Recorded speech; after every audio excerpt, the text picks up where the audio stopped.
ter uma conversa aqui com vocês. Estava numa reflexão com meu esposo sobre se tivesse uma máquina do tempo, sabe? Se a gente tivesse uma máquina do tempo, o que a gente faria? O que a gente levaria, né?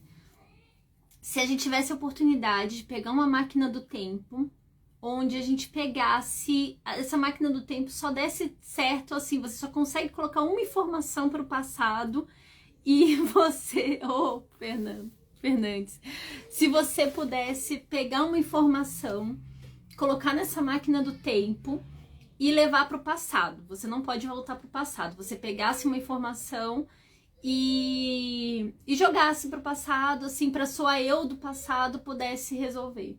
E eu tava aqui mexendo nos slides da aula 7. Eu falo isso pra vocês, vocês vão falar assim, ai Dani, mas é porque você e tudo, você tá fazendo isso pra chamar a gente pra aula. E não, gente, assim, essa minha aula 7, eu tava olhando aqui os slides, eu queria essa informação dessa minha aula 7 no passado. Eu queria que a Dani, quando recebeu o diagnóstico do Aquiles, assistisse. Todas as aulas eu gostei muito de fazer e tudo, achei legal todo o processo, mas essa aula, a 7ª aula, ela é extremamente especial. Eu acho que assim, é o ápice dessa imersão que a gente está fazendo.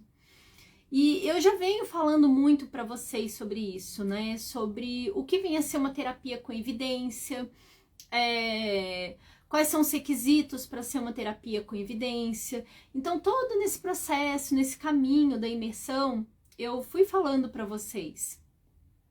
E tem umas questões assim que pega, sabe? Eu falo para vocês sobre os pilares de uma terapia com base na aba, que a gente tem que levar muito a sério isso, né? Aqui, boa noite, ainda estava assistindo seu vídeo no YouTube. Eu abri a câmera agora porque eu fiquei nesse pensamento, assim, eu falei assim, gente, essa aula eu levaria para o passado. Porque nessa aula, eu vou falar brevemente com vocês, na aula, quando eu liberar, vocês vão ver de forma mais profunda, né? Eu falo sobre esse processo, né, dos laudos, de desenvolvimento dos laudos, das avaliações, do plano individualizado, dos programas individualizados. Aí eu chego e falo sobre registro, falo sobre relatório. Então, obrigada! Aqui, modelos, exercício, aqui, exercício, ciência, muito legal também. Eu queria muito fazer seu curso, né, quando você voltar para Brasília. Aqui, parabéns pela disposição e empenho em explicar frequentemente informações úteis. Muito obrigada. Então, esse pilar, ele é extremamente importante. E às vezes, e quase sempre os pais não sabem disso, isso não faz parte da nossa prática. A gente não está acostumado a passar por terapias que seguem esse processo. As práticas, elas não costumam ser assim. E acaba que a gente se perde aí. Muitas vezes a gente coloca nossos filhos para fazer terapia, a gente gasta fortunas, vende carro, vende casa, se endivida, ou assim, fica aquela briga eterna com o plano de saúde, a gente fica se sentindo mal, a gente não sabe nem o que cobrar, aí a criança começa a fazer a terapia, começa a fazer as coisas e você não sabe nem o que cobrar. Você não sabe o que cobrar, você não sabe o que chegar e falar, olha, tem que ser assim, tem que ser assim, porque você não tem essas referências, você não tem esses dados. E o que acontece? Eu, para ter acesso a essas informações, eu tô na minha 3ª pós-graduação, gente. Eu tô fazendo 3 pós-graduações, fiz um bando de curso de AT, mas para ter acesso a esse passo a passo, eu vi assim, gente, não pode ser assim. Esse daí tem que ser a primeira informação que os pais recebem, esse processo. Isso daí é extremamente importante. Por isso que eu acho que assim, essa 7ª aula da imersão, ela é a cereja no topo do bolo. Eu tava escrevendo aqui o e-mail para mandar para vocês, que todo dia eu vou mandar, todo mundo que tá inscrito na imersão por e-mail, eu vou mandar uns e-mails e tudo, explicando todo o processo, e também eu vou mandar nos grupos, né, nos grupos do WhatsApp, nos grupos do Telegram, mas Aí veio essa questão, assim, o que se eu tivesse numa máquina do tempo, uma informação, eu mandaria seria esses slides. Eu vou mostrar um pouquinho dos slides para vocês terem noção do que eu tô querendo falar aqui. Porque às vezes você fala, ai, Dani, até parece, né? Vamos lá. Vou mostrar aqui os slides para vocês rapidinho. Não somem, não. Aqui, ó. Os meus slides, terapias com evidência. Aí eu começo falando passo a passo aqui. Então, na aula, eu vou falar tudo isso daqui. Na 7ª aula da imersão, eu vou falar tudo isso. Já tá gravada essa aula, né? Então, a gente vai falar aqui, ó, o PEI, que todo mundo fala. Dani, o PEI, o PEI. O PEI eu vou falar sobre isso. Aqui. Então, a gente vai conversar tudinho sobre isso daqui na minha 7ª aula, que eu fiz com muito, muito carinho. Algumas pessoas conseguiram assistir essa gravação ao vivo, porque eu transmiti ao vivo enquanto eu estava fazendo. E assim, a pessoa perguntou sobre curso de AT. Gente, curso de AT, eu fiz o curso de AT do IEPSIS, é maravilhoso. A Emília, uma querida, uma amiga muito querida, ela é a dona do IEPSIS, é uma mãe atípica também. Então, assim, eu apoio muito, muito, muito essa comunidade de pais, mães que estão no meio. E ela faz um excelente trabalho. Então, assim, se você quer fazer uma formação de AT, o IEPSIS é maravilhoso. Só que eu vou lançar o meu curso também, né, gente? Tem o meu curso, que também é voltado para pais e profissionais, que eu lanço no dia 14. Esse curso, eu reuni tudo que eu acho que é importante, gente. O curso tá monstruoso. O curso tá monstruoso, gente. Eu fui colocando conteúdo e... Então, a imersão já está acontecendo. Hoje foi a primeira aula. Se você está em qualquer um dos grupos, você já está recebendo o link da imersão. São 7 dias, a imersão são 7 dias de aula gravada. Então, a gente começa. A imersão, gente, era para ser uma coisa do total 1 hora. Virou uma coisa de 4 horas. Virou um curso a imersão. A imersão tá imensa. Então, o que aconteceu? Brenda, você que tá fora das redes sociais, nessas últimas 2 semanas, eu fui chamando o pessoal pro grupo e fui dando um bando de brinde. Um bando. Vocês receberam um bando de brinde que eu mandei. Eu fiz um brinde de quadro de rotina, explicando o passo a passo do quadro de rotina. Fiz live sobre isso. Hoje... O brinde de hoje, gente, o brinde de hoje foi lindo. Deixa eu mostrar pra vocês. Foi de hoje? Não, foi de ontem, antes de ontem. Nossa, eu tô ruim da cabeça. É porque esse fim de semana eu trabalhei. Eu trabalho e trabalho. Então, às vezes, eu me perco nisso, porque é muita coisa.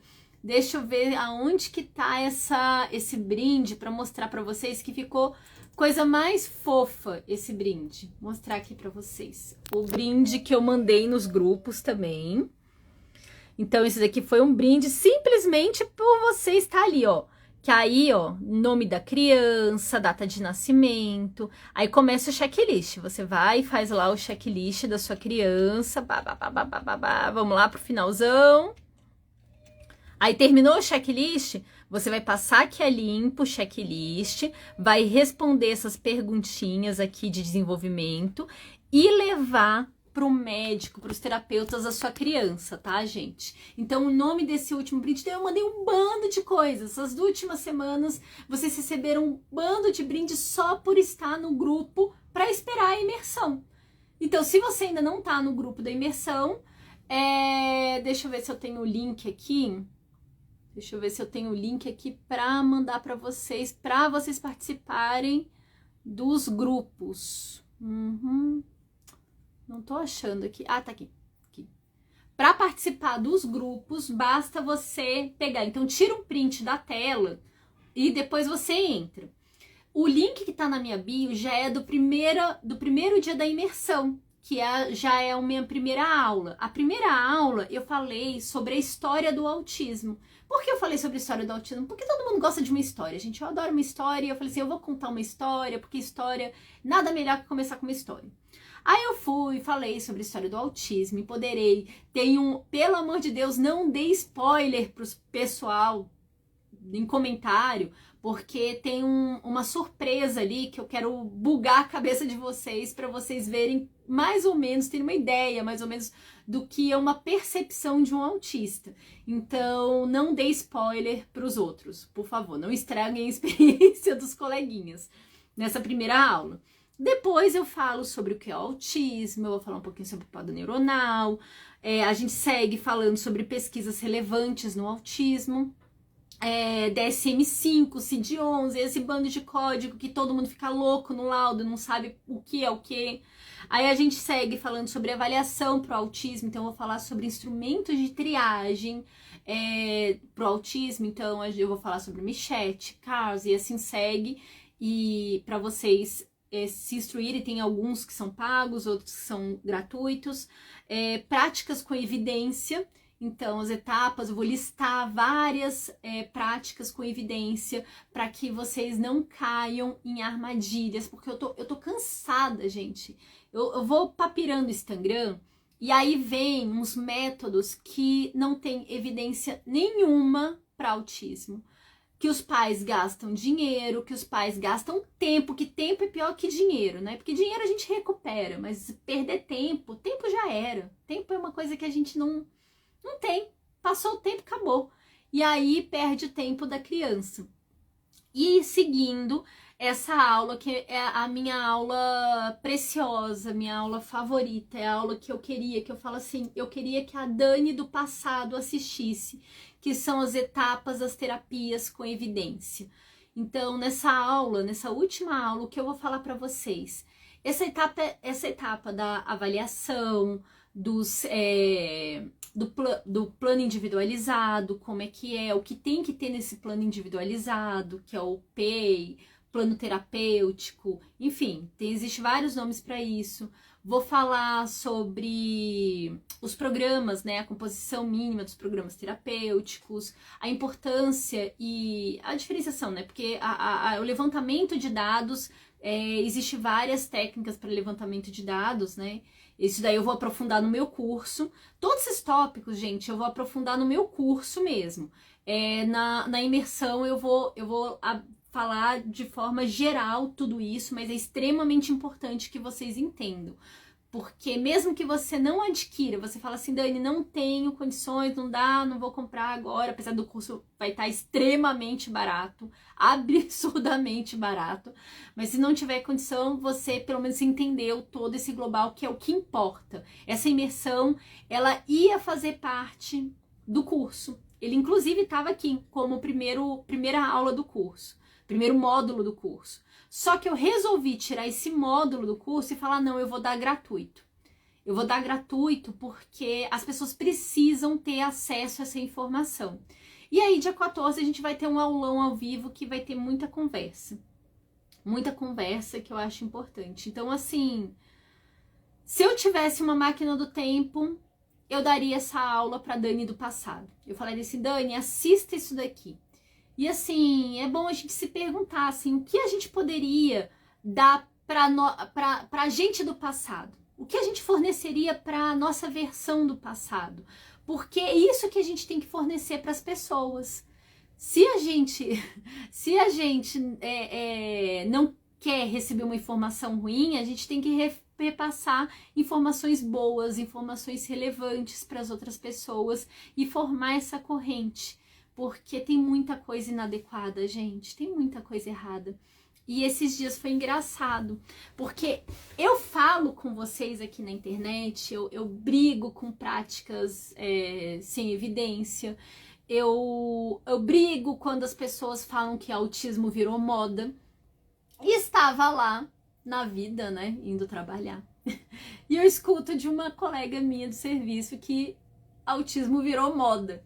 Aí você acha, né? Nossa, a Dani ouviu que o autismo virou moda. Deve ter assim. Eu fiquei sem reação. A Dani, que briga aqui na internet, que fala o tempo todo. Eu fiquei sem reação, eu fiquei meio assim.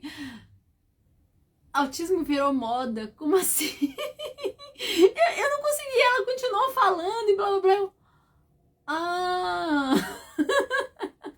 Engraçado essas coisas, né? Na vida real, às vezes a gente dá aquela travada quando escuta essas coisas. E o que eu mais levanto a bandeira aqui na internet é que autismo, assim, se é moda, é uma moda que nunca para, né? A gente fica, assim, completamente sem reação. Aqui. Como eu escuto isso? Ou que o meu filho é leve, o que nem é autista. Sim, as pessoas, infelizmente, têm essa questão do... Eu tenho uma raiva desse nome autismo leve. Autismo leve é um nome muito, muito, muito infeliz. Que bom que a gente está enterrando esse nome e falando em níveis de suporte. Nível 1, 2, 3. Então, a melhor coisa a gente tem que falar. Não, ele não é autista leve. Ele é nível 1 de suporte. E nível 1 de suporte não quer dizer que é fácil. Nível 1 de suporte quer dizer que precisa de algum suporte. Então, assim, por exemplo, o Aquiles, ele precisa de um nível de suporte muito alto, meu filho. Ele é um autista nível 3, eu sou uma autista nível 1. E assim, é o que eu mais escuto também, que eu não tenho cara de autista, que não pareço autista, até que a pessoa começa a ver minhas estereotipias, o meu padrão restrito, começa a ver várias questões minhas e fala, nossa, mas a Dani é estranha, né? Porque assim, o estranho tá ok, você pode chamar as pessoas de estranho, mas no momento que essa estranheza tem nome, essas pequenas estranhezas, você dá um nome e chama de autismo, ai não... Não, porque o autista é aquele ali que fica balançando a mão, fazendo não é não. Não tem nada a ver, né, gente? Não tem nada a ver, muito triste isso. Aqui é a Eliane Juju. Você é maravilhosa, seus vídeos têm sido um divisor de águas na minha vida e do meu filho. Ai, que bom ouvir isso, que bom. Eu fico muito feliz em ouvir isso, eu realmente, assim, fico demais. Vocês não têm noção, gente, assim, isso me impulsiona a continuar. Porque mexer com a internet é muito, muito difícil. E assim, são duas coisas, assim, isso vocês trazem, me ajuda demais. E mostra que eu tô indo no caminho certo. Porque quando eu comecei com as redes sociais, eu tive uma certeza que o futuro do meu filho só tá garantido se das outras crianças também estiverem. Por quê? Não é uma coisa isolada. Não adianta a gente pensar assim que é uma coisa isolada. Eu ainda vou brigar muito por essa questão da moradia assistida no Brasil. Essa daí é uma das bandeiras que eu tô levantando. Inclusive, eu tô fazendo curso. Esse negócio de eu vender curso, dessas coisas, é porque é minha meta. Eu fiquei pensando, gente, como é que eu posso ter renda para montar isso daí, porque não adianta deixar nas mãos do governo. Eu preciso conhecer no Brasil quais são as referências que tem isso, no mundo, se for, e eu preciso levantar renda para eu conseguir ver isso daí. Eu quero muito, se eu tiver condições, tanto financeiras e tudo, de tempo e toda essa questão, mas principalmente financeira, né? Ir na Holanda para conhecer o centro que eles têm lá, que dizem que é um centro de referência para moradia autista, para autistas. E eles conseguem cuidar tanto de autistas em vários níveis de suporte. Então, assim, é o meu sonho, é o sonho que eu quero. Então, esse daí é o que tá fazendo esses cursos, é o que me impulsiona. E isso, o futuro do meu filho só vai estar garantido se todos tiverem informação de qualidade. Uma coisa que a gente sabe que é certo no Brasil é que a gente ainda não tem um número de profissionais aqui qualificados. A gente ainda tem que formar muita gente para conseguir dar conta desse tanto de autista que tem, porque a gente sabe que é um número abrupto, é um número muito grande. Se a gente pega ali um pouco mais de 2% da população brasileira, é mais de 4 milhões de indivíduos. É gente pra caramba. Lógico que nesse espectro do nível 1 ao nível 3, mas todos precisam de suporte, todos. Eu preciso de suporte. Eu preciso de suporte em muitas coisas, inclusive meu esposo, ele é meu parceirão, ele é meu amigo, ele que me ajuda a me centrar, ele tá comigo, a gente tá junto desde os meus 18 anos, então eu tô com 36, tá, gente? Então, assim, são muitos anos juntos, são muitos anos, nós somos muito, muito parceiros. E isso me faz ver que a gente tem que formar esses centros no Brasil e tem que partir de nós pais. O governo não vai fazer isso pela gente. E se a gente deixar tudo também, não pode ser nem governo sozinho, nem instituição privada sozinha. A gente tem que tentar fazer uma mesclagem nisso. Nós temos que nos unir forças para construir isso, pensar juntos. Porque, enfim, gente, o transtorno, o autismo e os outros transtornos de neurodesenvolvimento, eles são uma caixinha de surpresa. A gente vai desenvolver, a gente vai fazer o máximo que a gente pode por hoje, porque a gente tem que fazer, a gente tem que aproveitar a curva de aprendizagem da criança, a estimulação precoce, ela é extremamente importante. Eu levanto essa bandeira, eu acredito nessa bandeira, só que a gente não sabe. Por exemplo, o Aquiles, quando ele tinha 1 ano e 11 meses, a gente não tinha noção da gravidade da situação. A gente não tinha noção que ele tinha outras comorbidades associadas também. Que a intervenção com ele tinha que ter sido por um rumo e a gente seguiu um outro, apesar de estar sempre dentro da análise do comportamento, mas ele tinha que ter ido por um caminho e a gente seguiu por outro que era inadequado por não ter nessa noção das comorbidades. Hoje a gente já tem noção de algumas comorbidades dele e a gente segue a intervenção de uma forma um pouco diferente, cada vez mais personalizada para a forma que ele aprende. Mas qual é a questão? Esses 2 anos não voltam. Não volta, gente. Esses 3 anos, né? Quase 3 anos. 3 anos isso. 3 anos. Esses 3 anos não voltam. Não voltam. Foi pro passado. 3 anos, acabou. Então é daqui pra frente que a gente tem que olhar. E foi o momento mais valioso de desenvolvimento dele. E o que a gente vai fazer? Vai olhar daqui pra frente. Então é justamente isso que eu vou trazer para vocês, assim, que a gente tem que ter consciência, a gente tem que fazer o máximo que a gente pode hoje, a gente tem que ter noção do que vem a ser uma prática com evidência, saber cobrar dos terapeutas, saber como, se a gente não tem terapia, se a gente não tem profissionais para nos dar suporte, para fazer as terapias do nosso filho, como é que a gente pode dar o nosso melhor em casa e, lógico, balanceando com a nossa vida, com as nossas necessidades, mas como é que a gente pode fazer isso daí? Então, é uma coisa que a gente tem que pensar, assim, e cuidar do futuro. A gente tem que guardar um pouco da nossa energia que a gente tem hoje para o futuro. Sim. Por quê?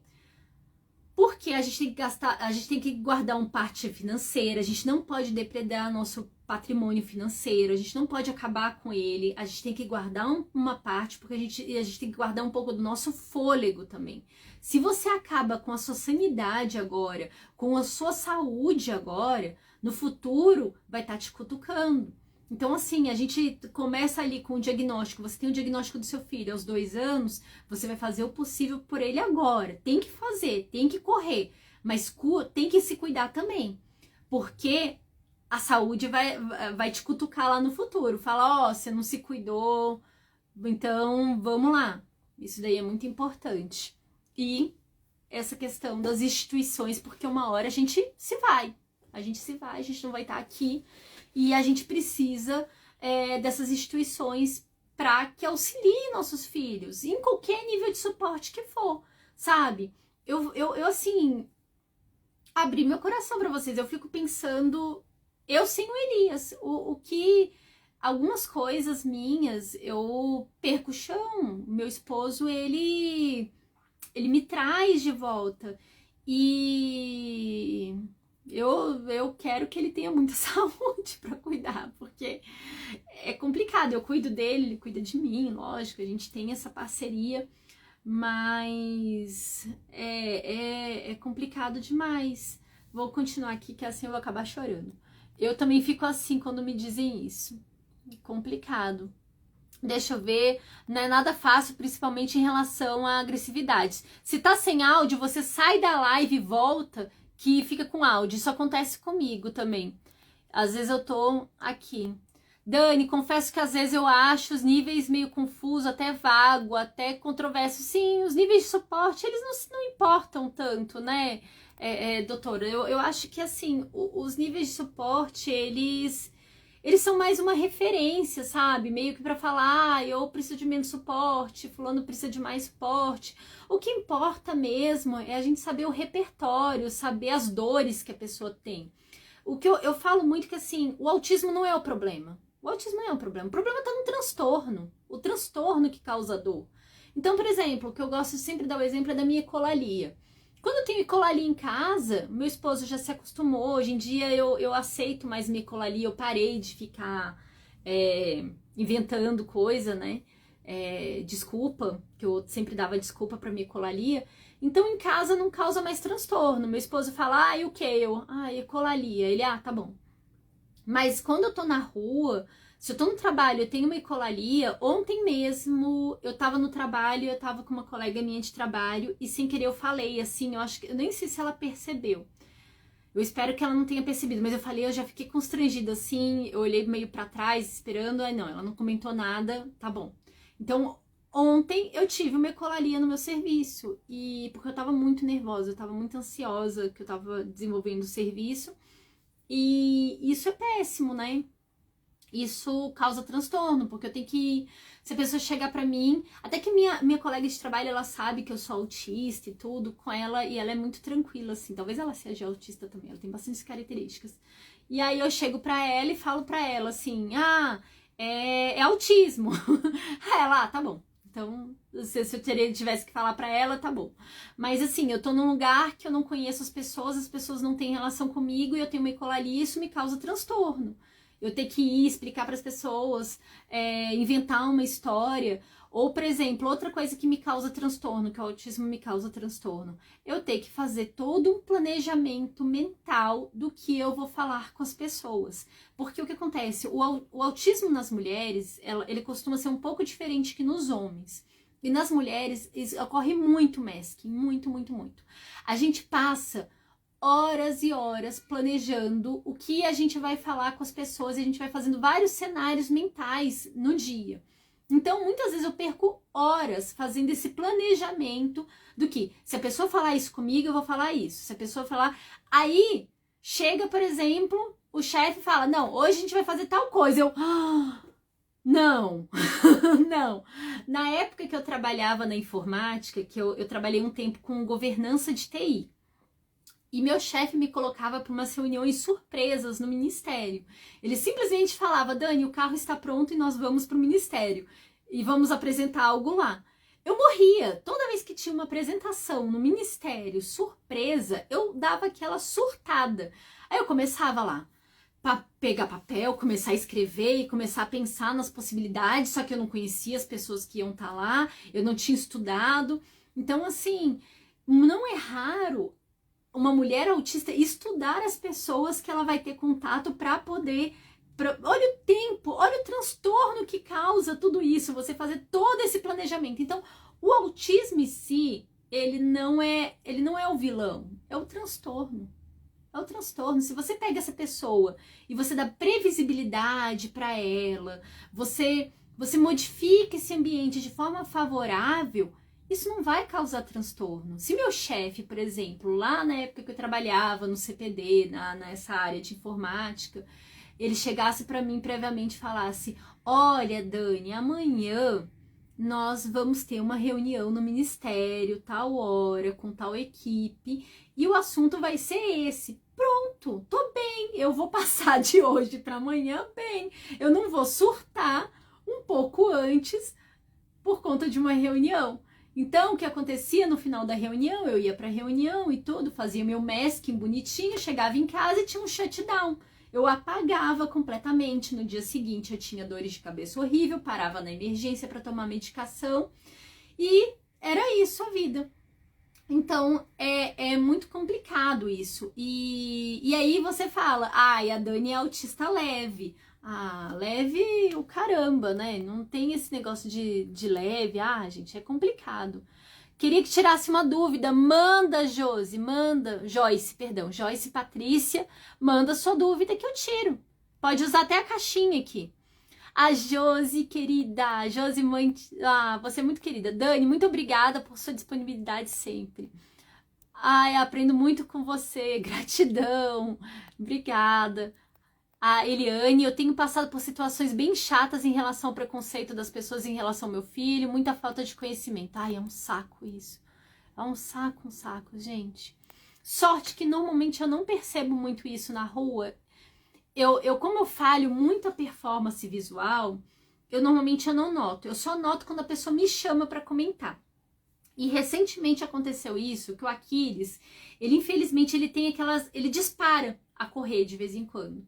E ele usa, eu saio com ele, eu saio com a mochilinha. A gente treina. Esse negócio de ele sair, quando eu grito, para, ele para. Mas tem hora que não dá. Tem hora que, gente, quantas vezes acontece comigo de eu estar concentrada numa coisa, eu estar envolvida numa coisa e eu paro de escutar. O meu ouvido parece que assim, plum, o som ambiente acabou, o mundo acabou e só aquela leitura, aquilo dali que eu tô vendo, aquela imagem que eu tô vendo é a única coisa que eu tenho essas alterações sensoriais, onde uma coisa deixa de ser importante, assim, então parece que meu ouvido para de funcionar. É muito louco isso. O meu marido, ele fica assim perturbadinho, porque ele fica chamando amor, amor, amor, e eu tô aqui olhando pro computador, não tô sem fone, não tô sem nada, eu nem escuto ele e eu tô concentrada aqui. Aí ele fica desesperado. E aí o Aquiles acontece isso. O Aquiles, ele sai disparando, correndo e me enlouquece de vez em quando, assim. E aí ele usa essas mochilinhas, e aí no shopping o senhor falou que ele parecia um cachorrinho, né? Aí, dessa vez eu não travei. Eu já cheguei assim, aí eu fui deixando ele bem constrangido, chegando perto, mostrando que meu filho tem déficit, que se fizer isso, ele sai correndo, sai pra rua, é atropelado. E aí eu comecei a fazer aquele drama, eu fiz o camarada se sentir mal, gente. Ele se sentiu mal, que ele foi, pediu desculpa, não sabia o que era isso. Enfim, aí no final correu tudo bem, mas eu fiz questão de explicar pra ele, ele não podia, olha, ele tava louco, esse moço tava louco pra sair correndo de mim. Eu fiz ele escutar toda a minha explicação sobre autismo. Não, foi bom. Não, mas como foi bom isso? Eu sou ruim, gente. Eu sou boazinha de vez em quando, mas quando eu decido ser ruim, eu sou ruim. Cheguei lá e fiz o moço me escutar tudo que eu tinha pra falar. Ah, vai falar que meu filho parece cachorro? Ah, nem. Aqui a Dinei e Leia, você é maravilhosa, merece todo o nosso apoio e respeito, pois tudo que você faz pra gente é encantador. Ai, obrigada pelo carinho. Aqui a Paula Duarte. Aqui no Rio Grande do Sul estão iniciando centros de referência para acompanhamento de crianças autistas que já tem 3 cidades. Eu vejo uma evolução enorme. Gente, o sul do Brasil tá indo muito bem. Eu assim, de vez em quando eu troco mensagem com o Dr. Paulo e com o Curitiba, eles estão desenvolvendo muito, muito bem. Curitiba tá incrível. De vez em quando não, eu falo quase todo dia com ele, né? Ele lá tá indo muito, muito bem. Aqui, no condomínio tem, no mínimo, 20 crianças autistas, 5 meninas, uau. Infelizmente, não tem o mesmo profissional qualificado no mercado, infelizmente mesmo, gente. Que situação, né, que a gente vivencia. A gente tem que capacitar mais profissionais, mais profissionais. É um trem, assim, complicado. Vamos ver aqui, mais gente, mais perguntas. Meu filho, aqui é a Ana. Meu filho de 2 anos foi diagnosticado com autismo, mas agora vendo você falar... Nossa, parece eu! Eu vou te falar, eu fiz uma live com a Maíra Gaiato em março, abril de 2020. Gente, o que saiu de gente diagnosticada depois, assim, que foi procurar várias mães, depois da live que eu fiz com a Maíra Gaiato, várias mães procuraram diagnóstico e foram diagnosticadas. Elas entraram em contato comigo depois, falando assim, nossa, Dani, a sua live foi tudo. Eu via características em mim, que eu não sabia, eu não entendia o que acontecia. Teve uma que chegou assim, nossa, Dani, eu achava que eu era burra, só podia ser, porque as pessoas entendiam coisas que eu não entendia, e assim, eu não conseguia entender isso me fazia muito mal, e saiu o diagnóstico dela, melhorou muito a autoestima, porque ela falou assim, tinha coisas que eu entendia muito mais que outras pessoas e, enfim, assim, isso daí foi muito padrão. Teve casos, assim, muito interessantes, foi uma live muito legal, eu queria muito marcar uma outra live com a Maíra Gaiato, na verdade eu queria entrevistá-la, né, porque não sei se vocês sabem, a Maíra Gaiato, ela tem TDAH, e é muito legal a gente trazer essa neurodiversidade, assim, ia ser muito bacana ela contar um pouco sobre as estruturas que ela desenvolve. Aqui eu não gosto nem de aniversário surpresa, detesto aniversário surpresa, mas detesto com todas as minhas forças aniversário surpresa. Gente, mas que raiva! Eu vou te falar, uma vez o Elias, ele resolveu fazer uma surpresa pra mim no seguinte estilo, né? Ele ia me levar num restaurante que era meu sonho, gente. Não sei quem é de Brasília, existia o Villa Borghese. Desde criança eu ouvia na rádio falando sobre o Villa Borghese e detalhando como era a comida. Nossa, era o meu sonho ir pra lá. E aí, num aniversário, eu acho que foi aniversário de casamento, o Elias falou, vamos pra uma pizzaria. Ótimo, né? Vamos pra uma pizzaria, e falou que era a pizzaria que ia, né? Porque eu ainda podia comer glúten, né? Tava lá tranquila em relação... Eu achava que tava tranquila em relação a isso. E nós fomos... Aí ele passando e eu fiquei brava com ele. Por quê?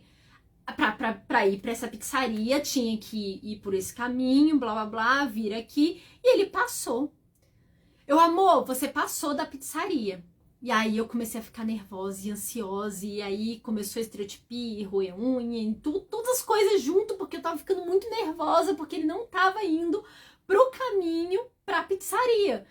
E passando as quadras aqui, Brasília tem um eixão, né, e a gente tava num eixinho, e ele continuando, e eu ficando cada vez mais nervosa com ele, até que uma hora eu parei pra ir. Ele não tá seguindo o padrão comportamental dele, porque isso daí muitas mulheres autistas são boas, em rastrear padrões comportamentais. E eu conheço várias que são especialistas nisso. A gente é boa nesse negócio de análise do comportamento. E aí, peraí. Eu falei assim, você tá me levando no Villa Borghese? Aí ele riu, não deu pra ser surpresa. Aí eu já comecei a ficar tão empolgada que eu não acreditava que eu tava indo pro Villa Borghese, que era um restaurante que infelizmente faliu, mas era meu sonho desde criança ir pra esse restaurante. Engraçado, né? E eu não ia. E aqui? Queria saber se esse ano vai acabar esse negócio de graus do autismo. A gente fala em níveis de suporte. Se a gente for olhar ali no DSM, ele chega a usar essa nomenclatura ainda de graus. Mas assim, não importa, gente. Assim, o que importa é saber o repertório da criança. Sempre a criança tem mais déficits, o que ela sabe, o que ela não sabe fazer, o que ela não deveria estar fazendo. A mesma coisa os indivíduos. Então, por exemplo, eu tô com uma mania para não roer unha, eu tô com mania de cutucar minha unha. Eu tô cutucando, eu tô lascando o tempo todo uma unha na outra. Isso daqui é totalmente inapropriado, isso daqui é estereotipado que eu faço. Mas eu não tô conseguindo parar. Eu realmente, assim, eu tô conversando com vocês, não sei se vocês notaram, durante a live eu fiz isso algumas vezes. Eu até fico agoniada querendo fazer. Então, assim, isso daqui é isso que importa. É um comportamento inapropriado e eu tenho que trabalhar com esse comportamento inapropriado. Só que a gente vai colocando a gente para outro... por conta dos déficits dos nossos filhos. Gostaria de saber como é a sua maternidade. Você com essa condição é normal? Não, definitivamente. Aqui, ó, Dana Graziella. Definitivamente não é. Eu não... Gente, assim, eu vejo... Eu com outras mães, assim, eu não consigo me enturmar num parquinho. Eu fico... Eu sempre assim, eu levo Aquiles pro parquinho, eu fico meio que rondando, eu não sei começar. Toda vez, quando Aquiles era pequenininho e eu levava com outras mães, eu não conseguia entrar na conversa. A conversa delas não era interessante pra mim, eu queria falar sobre um assunto. E na época, eu não lembro qual era o assunto que eu tava com hiperfoco. Eram alguns assuntos. Eu acho que quando Aquiles era pequenininho, eu tava estudando francês... mas não, era... Ah, eu acho que eu tava estudando, tava lendo Rápido e Devagar, do Daniel Kahneman. Ah, sei lá, teve alguns temas assim que eu fiquei sobre essas coisas de mente, aprendizado, era isso. Eu tava estudando sobre aprendizado. Era essa parte que eu tava com hiperfoco, sobre aprendizado. E assim, as mães não queriam falar sobre isso, eu tentava entrar com o assunto, eu não me interessava com nenhum dos assuntos delas, eu tentava entrar nos assuntos e acabava que era complicado, então. E tem essa questão, né, desse entrelaçamento entre as mães e tudo, então acaba sendo diferente. Eu tive que me vigiar com essa coisa das atividades do Aquiles, por quê?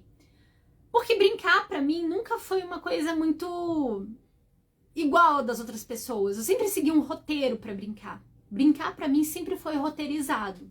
E brincar com Aquiles se tornou também muito roteirizado, chegando num ponto de isso se tornar uma coisa disfuncional pra mim. Então, assim, porque todo mundo falava, você tem que brincar, tem que brincar, tem que brincar. Então eu fui fazer umas brincadeiras que pra mim não estavam sendo muito legais. E aí eu falei assim, não é assim que eu vou brincar com meu filho.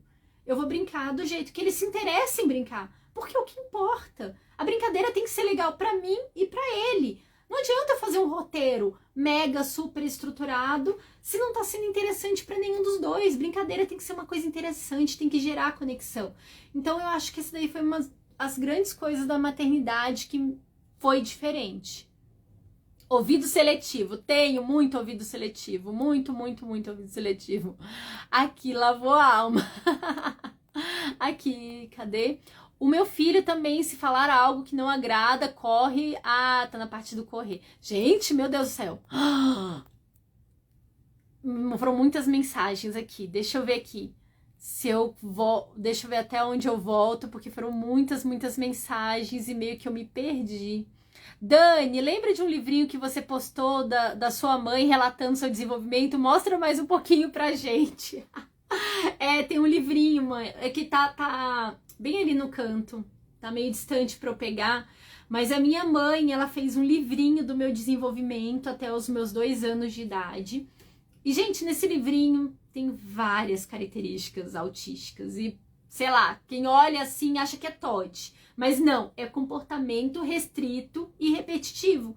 Eu tinha, por exemplo, que eu já falei algumas vezes, fez compra na minha casa, hoje em dia eu não sou mais assim não, tá? Até o início do casamento eu era assim, mas eu parei de ser assim.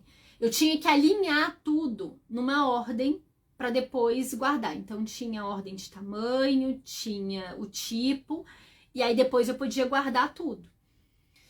Isso era comigo com várias coisas. Quem olhasse de fora ia falar, a Daniela é muito organizada, mas ai se mexesse nisso, eu ficava. Nossa, era muito complicado.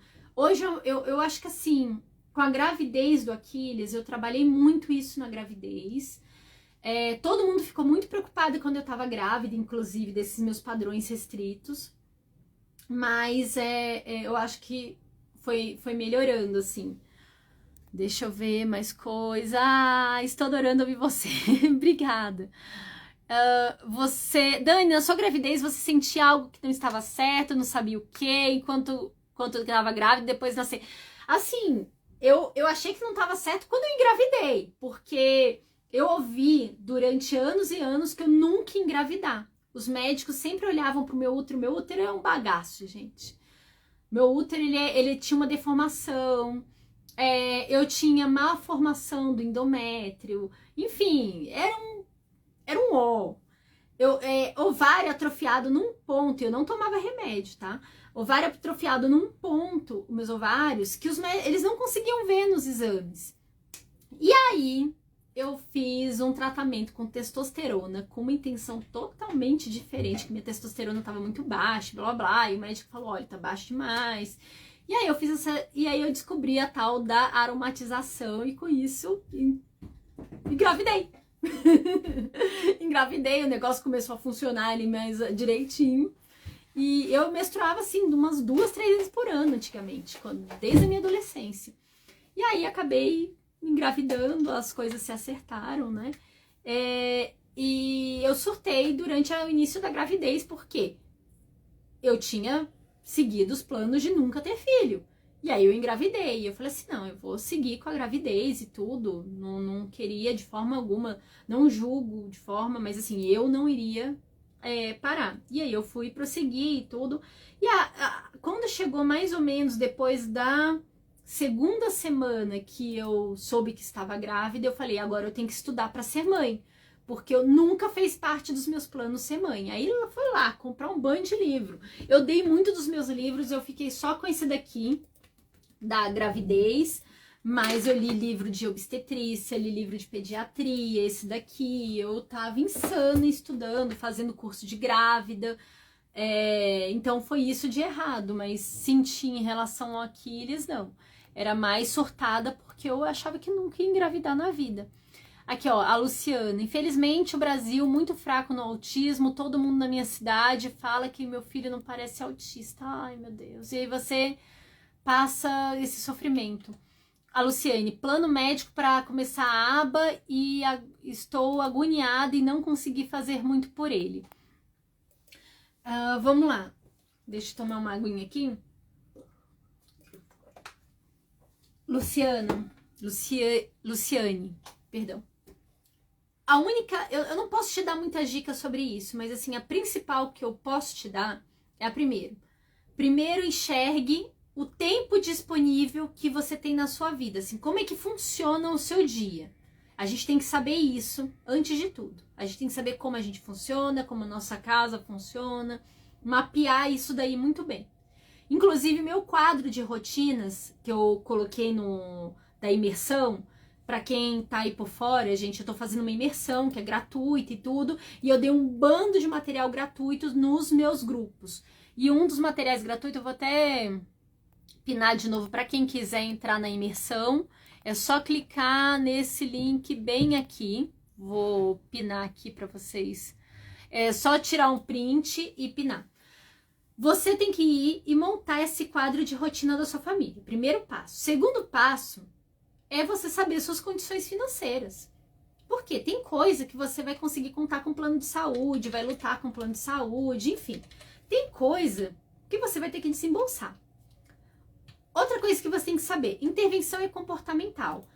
Os outros exames e tudo podem ser importantes em algum momento. Se você tiver que desembolsar, a gente vai equilibrar ali essa questão, ver a necessidade com o médico e tudo, se realmente necessário alguns exames, porque tem um custo de tempo e dinheiro. E aí o que você vai trabalhar? Você soube o tempo disponível que você tem. Você viu seus recursos financeiros, o próximo passo é se empoderar de informação. Hoje em dia, gente, antigamente eu chegava para as famílias, corre para começar a fazer intervenção para ontem. Só que você começa a fazer intervenção e a sua criança começa a fazer uma intervenção que não é de qualidade. Você não sabe por onde começar, você não, tem que procurar um psicólogo.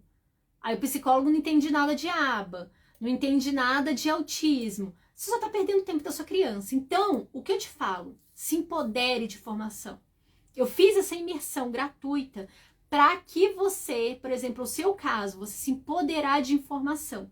Então, você vai se empoderar de informação. Depois de você se empoderar de informação, você vai dar o seu próximo passo, que é verificar as clínicas que tem disponível, fazer um treinamento. Vai ter o meu curso agora, que eu vou lançar dia 14, mas assim, você fala, não, quero fazer outro curso, enfim, eu não obrigo ninguém a fazer nada, porque eu não tenho que obrigar, né? Mas eu vou ter meu curso, então você se empodera de informação, você vai ser mais criteriosa com os profissionais, porque dependendo da sua cidade, de onde você mora, você vai ver assim, não tem profissional aqui. Não tem, simplesmente não tem, que é a realidade da maioria do Brasil. Então, o que você vai fazer? Às vezes compensa você contratar um supervisor que vai te supervisionar de forma online e você treinar alguém. Por exemplo, quem cuida hoje, quem me auxilia nas terapias do meu filho é a ex-babá do meu filho. Ela é a AT do meu filho. As questões financeiras ajudam muito em relação a isso. Ela é uma pessoa que já tem vínculo com meu filho e tem muito amor, muito carinho por ele. Nossa, ela tem um carinho imenso. Ela é meu braço direito em relação. Então, é a pessoa mais apropriada para isso. pode acontecer de ser a sua realidade isso, de você estar numa cidade onde simplesmente não tem profissional e você vai pagar um supervisor para isso. Alguns supervisores aceitam plano de saúde, outros não, e vai depender. Então, esse não pode ser um dos caminhos. Vamos lá para as perguntas. Eu vi que me marcaram. Deixa eu ver aqui, entender o que está acontecendo. Nossa, estou me chegando em você, muitas coisas que falou. Mas gente, muitos pais, eles estão ou no fenótipo ampliado do autismo ou são autistas mesmo. Boa noite, uma pediatra diagnosticou meu filho com autismo, só que a escola se nega a receber esse laudo por ser pediatra. Eu descobri que tem pouquíssimo tempo, eles estão dificultando tudo. Não, peraí, pediatra pode sim dar diagnóstico de autismo. Gente, inclusive, um cardiologista pode dar diagnóstico de autismo, não tem problema nenhum, é médico. Médico é médico. A medicina, a especialização é muito importante, lógico, ela é essencial, faz toda a diferença. Mas se o cardiologista entende de autismo, ele pode diagnosticar autismo, não é o ideal. Vai ser difícil ele acompanhar isso. Às vezes, para o pediatra, ele diagnostica, mas às vezes ele não tem condições de fazer o acompanhamento desse paciente ao longo da vida dele. Então tem isso. Porque a gente sabe que o autismo, 81% dos autistas tem TDAH. E aí? Mais de 80% tem TDAH. Aí você tem que lidar com essas comorbidades. Um exemplo, por exemplo, um caso. A dupla excepcionalidade. Gente, médico que vai lidar com dupla excepcionalidade, pegar um caso desse no consultório, é um ó. É um ó que, enfim... Que você vai pegar uma pessoa, uma criança que tem uma superdotação, por exemplo, aprende as coisas extremamente rápido, tem interesse profundo, só que aprende rápido demais e é difícil de você conseguir ir com os interesses. Você tem que ficar o tempo todo manuseando os interesses porque ele tem hiperfoco. Aí ele fica hiperfocado numa coisa e aí você quer mostrar outra coisa que é interessante, só que ele tá sendo muito bom nisso. Ele tá hiperfocado nisso. E você conseguir levar ele para outra coisa é muito difícil. É muito difícil mesmo. Então, assim, trabalhar com superdotação e o autismo não é para qualquer um. Então, nos extremos é difícil. Então, você é a mesma coisa assim, um DI também é muito complicado. Então, a escola não pode se negar a esse laudo, tá bom? Um cardiologista pode laudar autismo, ok? Então, um pediatra mais que pode, né? Então, vamos ver aqui mais coisas. Vamos lá. Perguntas, voltando mais aqui. Vamos lá. Ai, deixa eu entender aqui. Cheguei. A médica deu laudo com 2 anos de investigação. Meu filho faz terapia com psicólogo e é autista. Que interessante, que bacana. No Instituto Ninari, eles têm alguns autistas também que trabalham lá. Tem a Camila Borges, gente, que ela é uma querida. Ela é psicóloga e ela é autista aqui de Brasília também. Nossa, que menina maravilhosa, assim. Eu acho que ela tem um tato com adolescente. Ela é bem novinha. Só que ela é muito inteligente, muito inteligente. Eu falei que é muito novinha, inteligente, porque assim, é impressionante, né? Quando a gente vê uma pessoa muito nova e muito desenvolvida, a gente fala, nossa, é muito fora da curva. A Camila, ela tem um tato com adolescente, ela sabe lidar muito bem com adolescentes. Eu fico encantada com o trabalho dela. Tem uma, como é que é? Autismo? Ai, esqueci o nome. Ela tem um canal muito legal também. Poxa, eu fico triste com a FO, não tem condições financeiras. Ai, é complicado demais. Minha neta tem 3 anos e ainda está em investigação. Estou nessa imersão. Aqui, Luciane, estou nessa imersão. Estou pensando no meu marido CAT do meu filho, pois fica muito mais com ele. Você acha adequado? Sim! E tem evidência. pais que fazem intervenção nas crianças, conforme a aba tem evidência, tem materiais maravilhosos sobre isso, gente. Os pais serem os terapeutas da criança é um caminho maravilhoso. Só tem que saber nivelar, que tem que cuidar da saúde também, tá, gente? É uma demanda muito grande e tem que saber equilibrar a hora que... para não ficar muito pesado. A metodologia, por exemplo, de registro, de análise, tem que ser um pouco diferenciada, porque os pais, eles têm uma amostra comportamental muito maior do que um terapeuta na clínica. E aí, o que costuma normalmente? Isso daí eu já bati de frente até com o supervisor em relação a isso. Que eles dão aquela folhinha de registro típico de clínica. Só que lá na clínica, o terapeuta vai ver a criança, sei lá, 5, 10 horas por semana. Não, você vai estar ali o tempo todo com a criança e você vai estar usando todas as oportunidades possíveis e imagináveis para trabalhar ali com ela. E aí, a forma de registro tem que ser um pouco diferente para vocês não cansarem muito. E isso daí é o que está sendo meu foco de estudo agora. Gente, eu estou estudando muito metodologia de registro porque eu estou achando que tá ficando aversivo já a forma que a gente registra aqui. Tá sendo intenso demais. Então, vamos lá, seguir. Confusão em TDAH ou autismo. Não entendi. Dani, a escola particular de um cliente se recusa a aceitar a ter, você orienta algo? Gente, sem condição. Inclusive, tem que falar com a Carla, do Autismo Legal. Ela é referência nisso. Aqui, ó, qualquer coisa sobre legislação, autismo. Autismo Legal. Ela tem posts maravilhosos. Aqui, área... Legal. Conversem com ela, que ela é a referência nisso, gente. Ela é a referência. Eu sou horrível nessa parte de leis, gente. Lei, eu só estudei para o concurso mesmo, para passar no concurso, não entendo nada de legislação. A minha área de formação é engenharia, eu sou engenheira.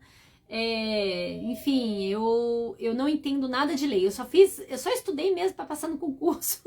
Mas assim, é o básico do básico do básico. Eu não me aprofundei em legislação, então eu recomendo que vocês conversem com o do Autismo Legal.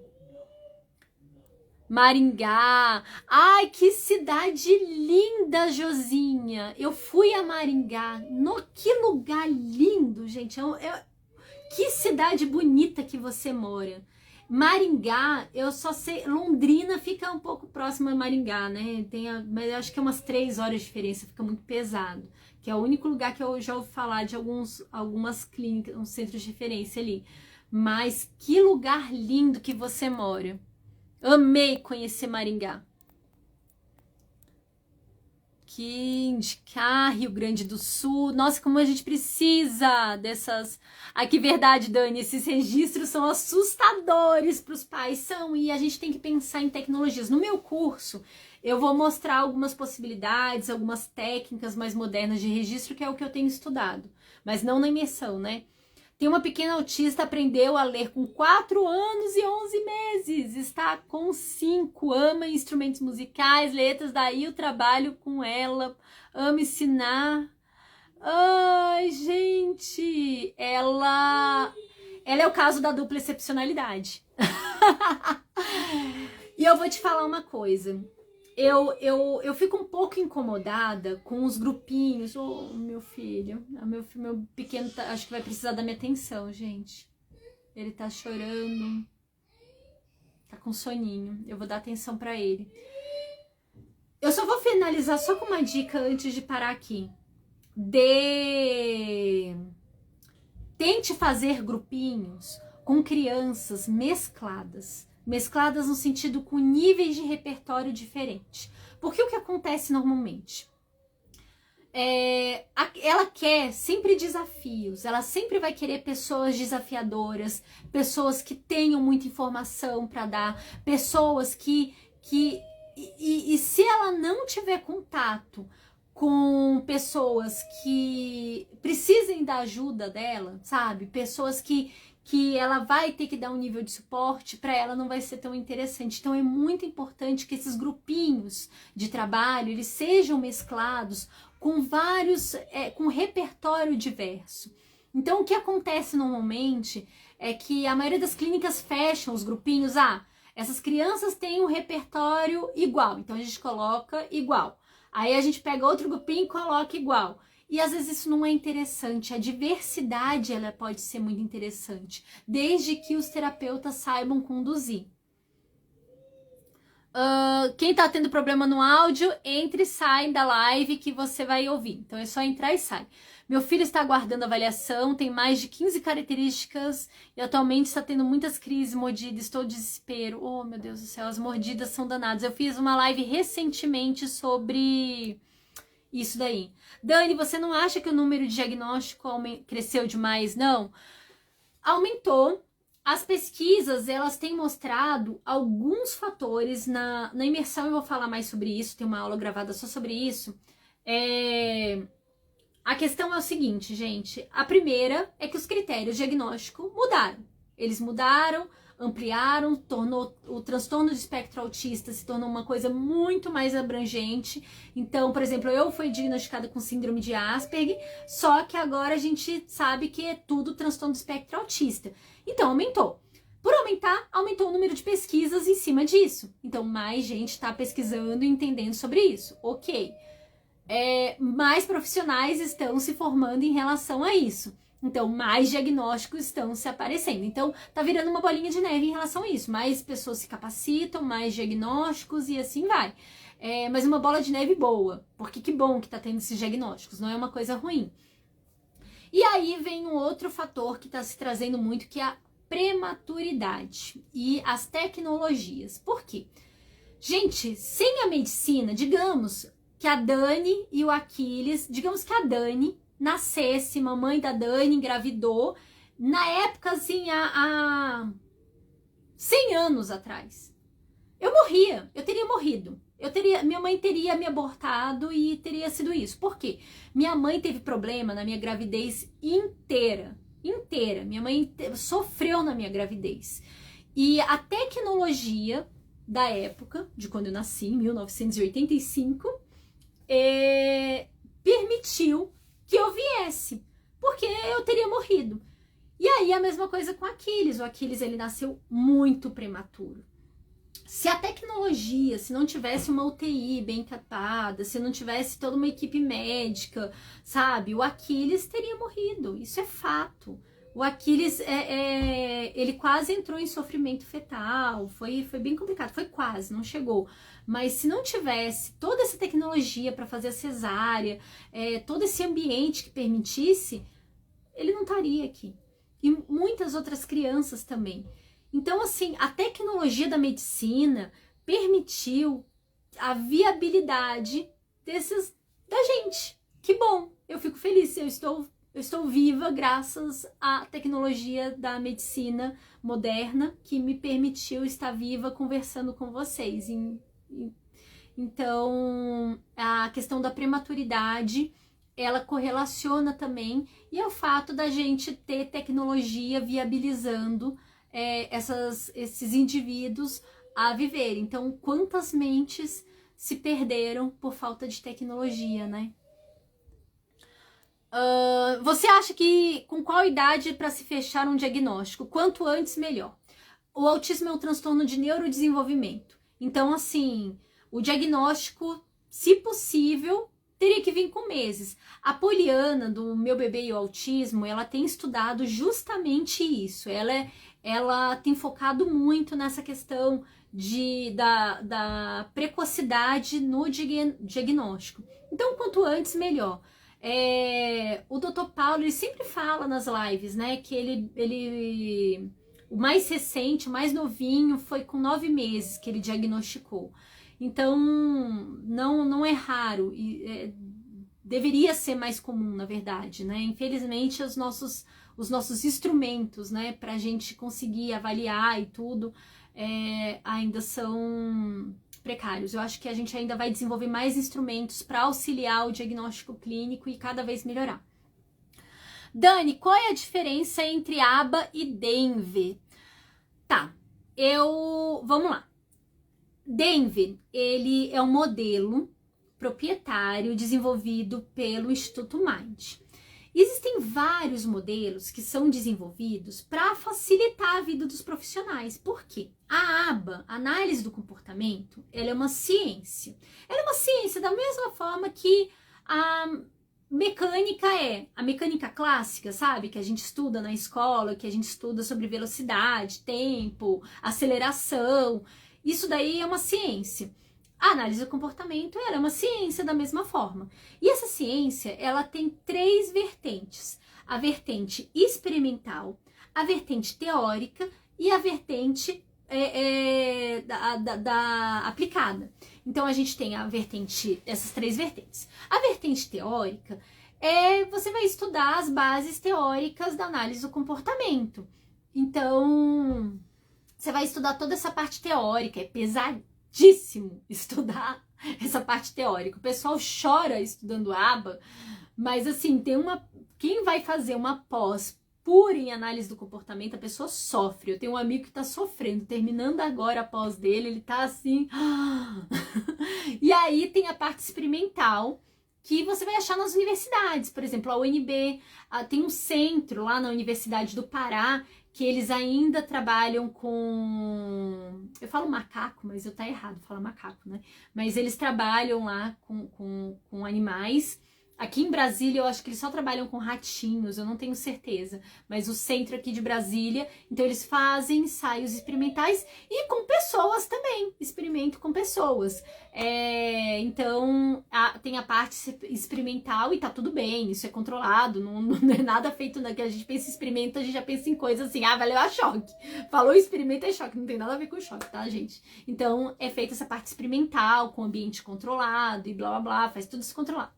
E tem a parte aplicada, que também faz parte da ciência, que é o que é aplicada ao quê? Análise do comportamento aplicada ao quê? Aplicada ao marketing, aplicada às redes sociais, aplicada ao autismo, aplicada... Então é isso. Então a gente está falando numa vertente da análise do comportamento aplicada para o autismo. Então a gente está falando de uma ciência. E aí, com base nessa ciência, vários modelos foram criados e um deles é o Denver. O Denver, ele foi um produto eu falo assim, porque ele é um produto, porque ele é um modelo proprietário. Ele que veio do PRT, que também é com base na aba, o PRT é maravilhoso, eu tenho estudado sobre o PRT devagarinho, mas eu tenho estudado. Ele pegou muito da neurociência também, ele traz muita coisa da neurociência, isso é muito legal dele. Ele é um modelo bem robusto. Para a pessoa falar que aplica Denver, a pessoa tem que ter feito a especialização, ter sido supervisionado, ter passado por todo esse processo. É um processo caríssimo, ele é muito caro. E muito interessante. Ele foi validado, se eu bem me lembro, para crianças até 4 anos de idade, o Denver. E é muito interessante. Só que não existe só o Denver. Existe o PRT, existe o Mandi... Como é que é? Esqueci o nome. Oh, meu Deus, me fugiu aqui. Existe outros também. Existe o DTT, que é um bem conhecido, o ensino incidental, enfim, existem vários outros tipos de ensino, só que existem alguns que são proprietários e outros que são abertos pela academia.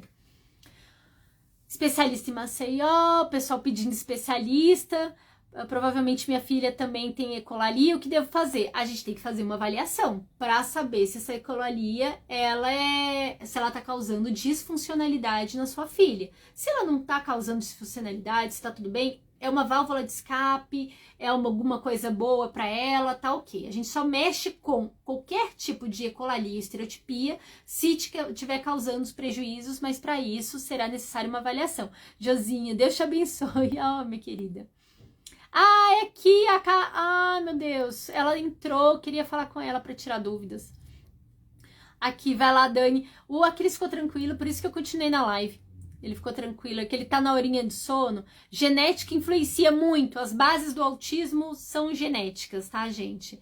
O autismo, ele é genético, é 80% hereditário, só que tem uma parcela que, assim, pode se... Quando fala, porque todo mundo fala assim, questões ambientais. Todo mundo que lê essa pesquisa fala assim, ele tem uma parte que fala sobre questões ambientais. Quando fala questões ambientais, são alterações que acontecem no ambiente intrauterino, nas primeiras divisões celulares, que modificam esses genes. Mas as causas do autismo é genética e ponto. Mas a gente ainda tem muito que descobrir. Onde que é o Dr. Paulo? O Dr. Paulo, ele é de Curitiba. Ele é de Curitiba. Vamos ver mais olhar essa pergunta. Boa noite, gostaria de saber se é verdade que esse ano vai acabar esse negócio de graus do autismo. Tá, isso aí eu já respondi. Gente, então, vocês têm mais alguma dúvida, alguma questão? Se você não está na minha imersão gratuita, o primeiro passo, tira um print da tela e pegue esse link para você entrar em um dos grupos. Eu tenho um grupo no Telegram, que é onde tá... Gente, o Telegram é o melhor lugar para vocês verem o conteúdo, porque fica tudo pinadinho, bonitinho ali. Instala o Telegram, gente, que custa. O Telegram é tão legal. Mas tem o WhatsApp. O WhatsApp, eu tô com uns 20 grupos no WhatsApp por conta dessa imersão. Então, eu tento não encher o saco de vocês mandando mensagem o tempo todo. Eles ficam fechados e eu abro de vez em quando pra gente conversar. E aí eu vou remandando os materiais gratuitos que eu fiz pra vocês. É chato, né? Porque fica recebendo o tempo todo a mesma coisa. Mas se puder, poder entrar no Telegram. E hoje foi a primeira aula da imersão. A primeira aula da imersão, eu contei sobre a história do autismo. E vão ser 7 dias, assim, são mais de 4 horas de conteúdo que vocês vão ter no total, gente. É coisa pra caramba. Ó, por enquanto, somou 3 horas e 28 minutos de aula gravada, no total dessa imersão. E ainda vai ter o aulão ao vivo no dia 14, onde a gente vai conversar sobre muita coisa. Então, exatamente... Exame de PCR versus padrão como descarte. Não, gente. Isso daí é para ver as outras camadas. Exame genético, ele é importante, só que ele vai olhar as outras camadas, se tem uma outra comorbidade associada, que acaba que... O que eu recomendo para vocês é focarem numa intervenção bem adequada. Se a criança não estiver desenvolvendo do que foi proposto, modificou, verificou várias questões, voltem e façam os exames. Se você puder, tiver condições financeiras de fazer logo de cara qualquer exame genético, faça. Se você tiver condição, fala assim, não, Dani, eu sou rica, eu tenho condições financeiras, ou meu plano de saúde cobre, tá tudo bem, eu vou fazer, faça, porque exame genético traz informação muito legal. E se puder, já faz aquele farmacogenômico também. Se você tiver condição financeira boa, já faz o combo fazendo farmacogenômico. Acho que é esse que é o nome, eu não sei se eu tô falando besteira. Que aí já sabe também, por exemplo, o Aquiles, ele é um super metabolizador. Então, tudo que a gente dá de medicação para ele dura assim. Ele começou a retomar a Ritalina de 6 horas durava 2 horas nele. E aí a médica teve que passar a Ritalina LA, que é de 12 horas. A de 12 horas dura 6 horas nele, para vocês terem noção como é que é o drama, né? Ele é um super metabolizador. E você fala, Dani, não tem problema isso. Tem muito problema, porque se ele tiver, por exemplo, uma dor, que eu não sei se você já tive, eu tenho 3 hérnias na coluna, só que hoje em dia eu não sinto mais dores e tudo, melhorou demais. Só que teve uma época que eu não conseguia andar. Eu cheguei até a usar cadeira de rodas, eu fui todo um processo de fisioterapia, blá blá, e eu tinha que tomar medicação muito pesada, à base desses opioides. E comigo, a medicação me dopava. Eu tomava e pronto, acabou meu dia. Mas, por exemplo, se uma pessoa que é um super metabolizador toma um opioide, não não dura quase nada, daqui a pouquinho tá sentindo dor de novo. E isso é muito preocupante. Então, é um exame interessante para isso, por exemplo, para saber. Mas não é nada em relação ao autismo, né? Não tem nada a ver com autismo. Só complementei aqui, nem sei por que eu saí falando. Eu acho que fui emendando. É cansaço. Fui emendando. Então, gente, eu vou desligar que eu tenho uma prova para fazer da pós-graduação. Tem que estudar aqui, aproveitar que o menino dormiu, para estudar, me preparar, porque eu tenho que estar sabendo, né? Que a vida é assim. A vida a gente tem que estar estudando, batalhando para conseguir as coisas. Então, se você tá aqui, entrou agora, se inscreva na minha imersão, tira um print dessa tela e fala, vou estar na imersão. Pega aqui, tira agora, não esquece. Porque essa imersão ela é especial, ela foi feita com carinho. E era tudo que eu queria dar de presente para minha Dani, para minha versão do passado. Pegar uma máquina do tempo, colocar essa imersão e falar, Dani, assista. Tá bom? Beijo para vocês, tudo de bom e a gente se vê.